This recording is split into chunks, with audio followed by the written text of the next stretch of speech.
Now, you've seen his face everywhere, maybe on your son or daughter's t-shirts, but hopefully you will soon realize why that has got to stop. I guess we have to make a choice. Giselle in a bikini. This is how to learn about history. You see, this is the hottest supermodel in the world.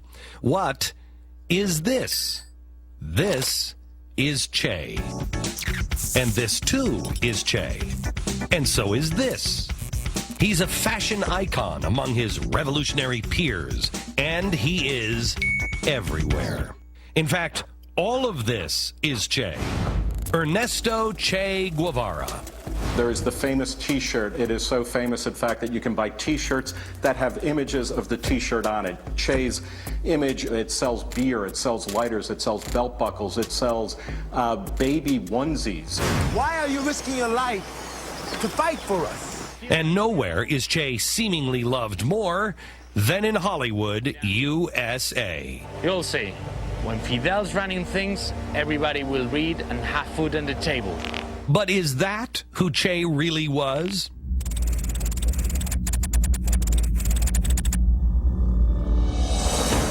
One of the things that is fascinating about the cult of Che is that it effectively thrives in the absence of any kind of historical understanding.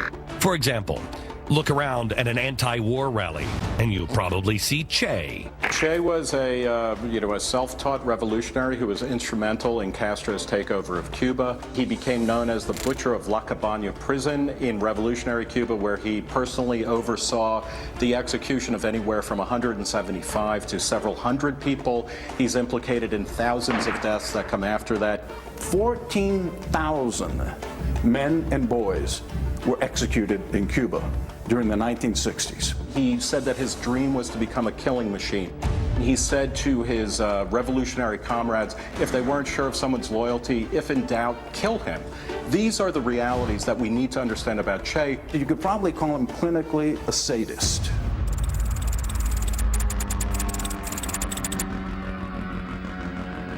When you read his diaries, he goes into particular detail about when he himself shoots people in the head.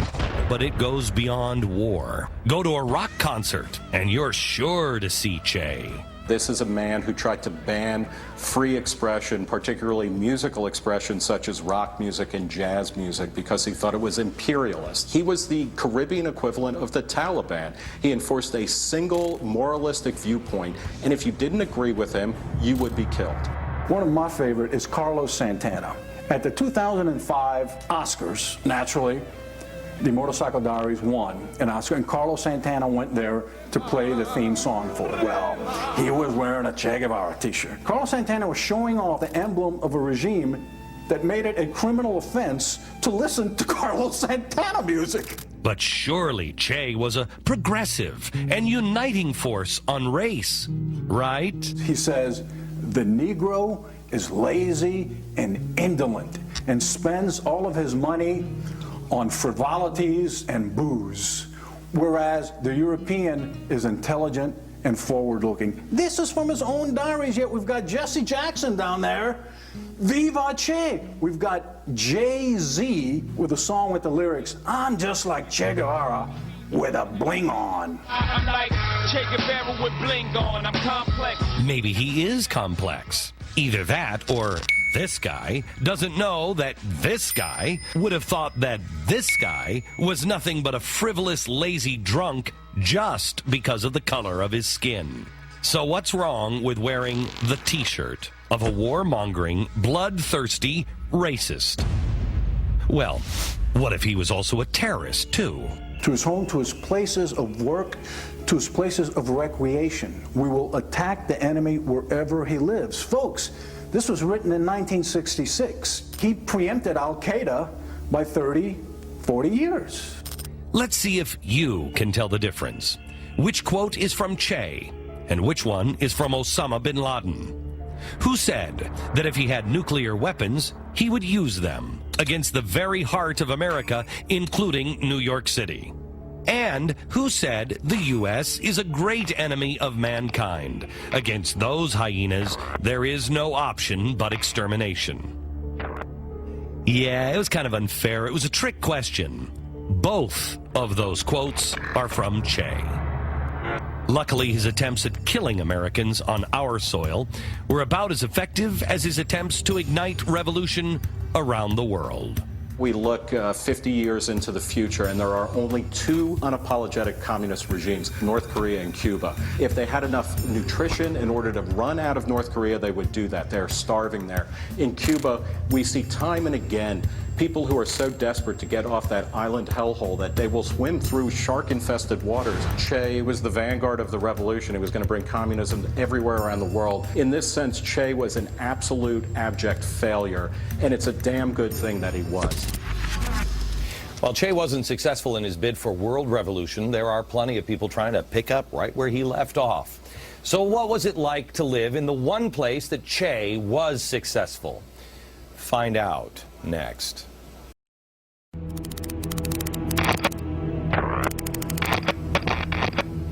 You've heard the infamous quote that one death is a tragedy, a million is a statistic.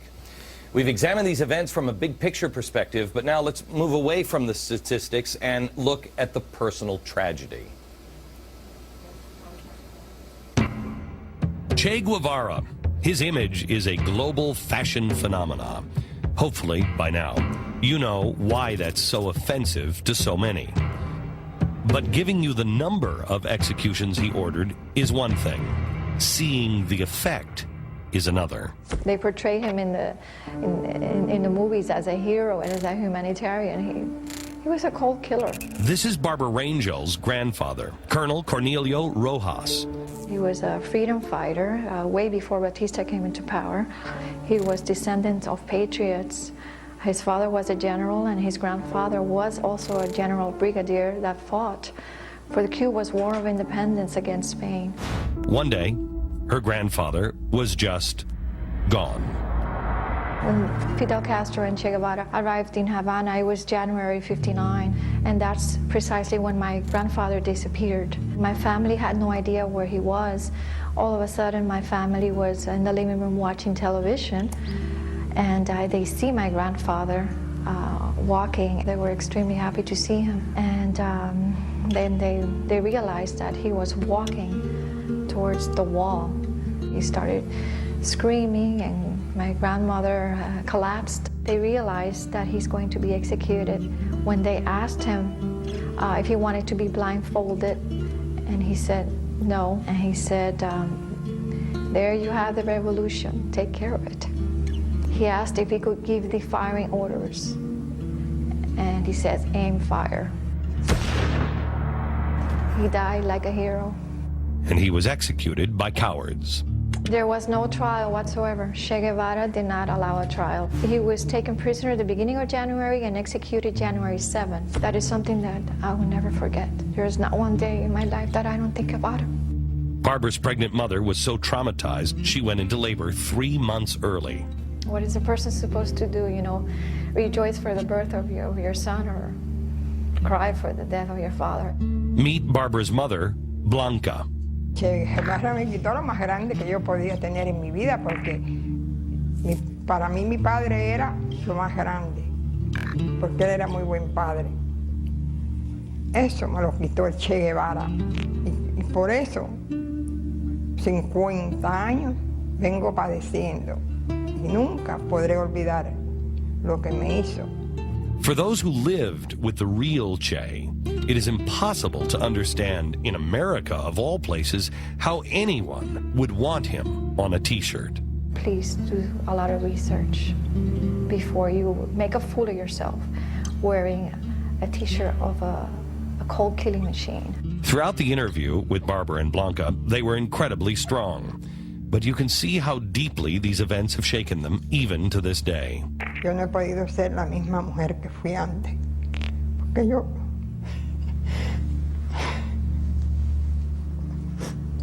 This is the real legacy of Che. It's murder, destruction, and broken families.